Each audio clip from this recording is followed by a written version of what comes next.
When it comes to understanding the technical side of photography, there's one area which causes more confusion than any other. That's depth of field. It is, however, quite easy. So rather than feeling snookered, see what I did there? I'm going to show you in layman's terms just how easy it is. If you saw April's edition of Photography Online, Harry explained all about something called the plane of focus, an invisible wall which moves further and closer from the camera as we turn the focus ring on the lens. Only subjects which are positioned exactly on this plane of focus are ever truly sharp. All objects closer or further away are always going to be out of focus, but to varying degrees, and this is where depth of field comes in. Many photographers assume that by changing the aperture, we change the amount of our scene that's in focus, but this isn't actually true. Anything behind where we're focused or in front of where we're focused is always going to be out of focus, regardless of which aperture we use.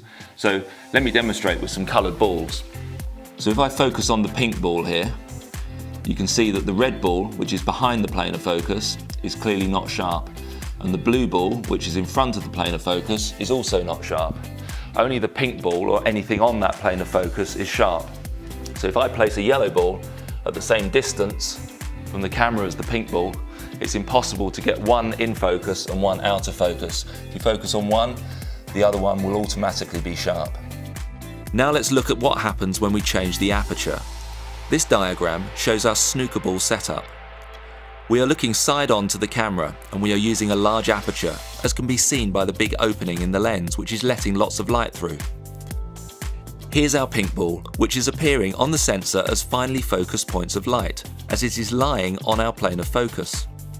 The blue ball, which is in front of the plane of focus, is being brought to a finely focused image behind our sensor, which means that when it hits our sensor, instead of each point of light appearing sharp, they appear as fuzzy areas known as circles of confusion.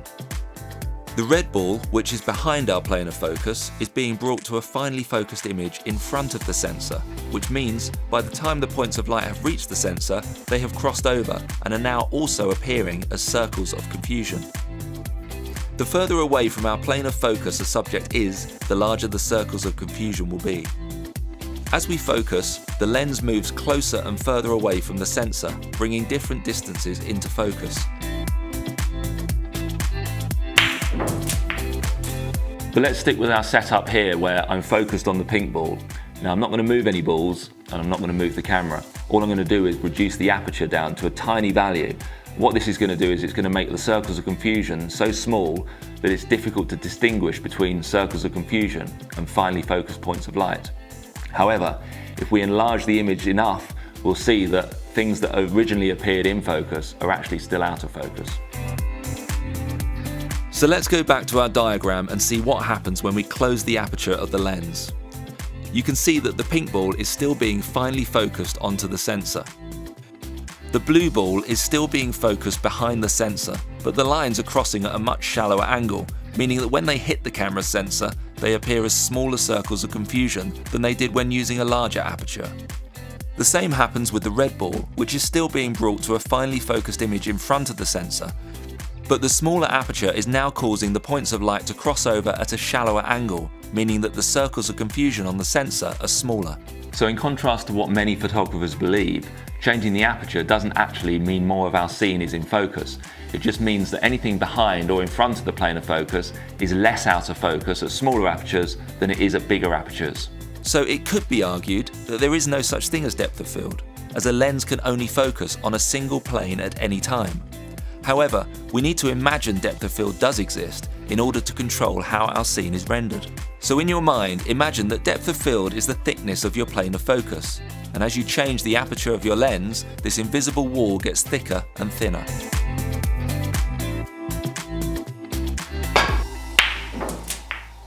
Got that? Good, because now we're going to look at the other influences of depth of field. There are 3 in total. The first one we've already looked at is aperture, the next one is focal length, and the last one is our distance to the plane of focus. When it comes to focal length, the longer the lens, the shallower the depth of field will be at any given aperture. So here I have three lenses. I have a 50mm, I have a 24mm, which is exactly half the focal length, and then I have a 100mm, which is exactly double the focal length. So we're going to start by looking at the difference between the 50mm and the 100mm. So first of all, I'm going to take the shot with a 50mm lens at f8. Now the balls aren't going to move and the camera's not going to move. I've got the white ball here to make sure that the camera, when I change lenses, the camera's position is exactly the same.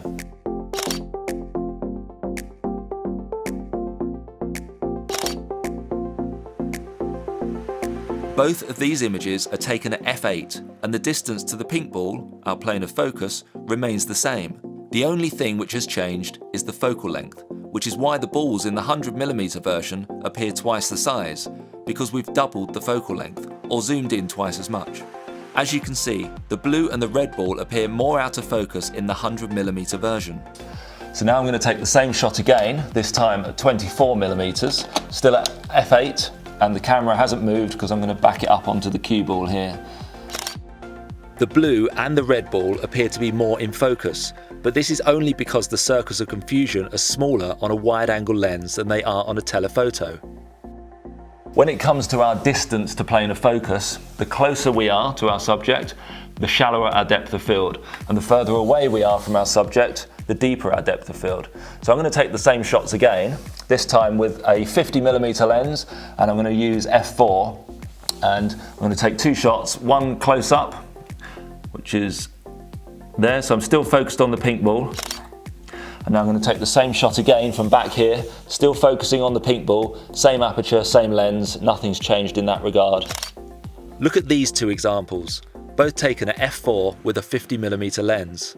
The one where I was close up to the pink ball has rendered the red and the blue ball far more out of focus than the shot where I was further away. Oh my God, I need a rest. Oh, thank you.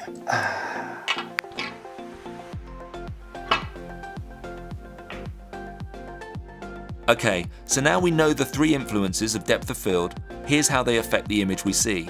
If we double the aperture value, say from f4 to f8 or from f11 to f22, we double the depth of field. If we double the focal length, i.e. from 50mm to 100mm, we effectively halve the depth of field twice. If we double the distance to our plane of focus, say from 2 meters to 4 meters, we effectively double the depth of field twice.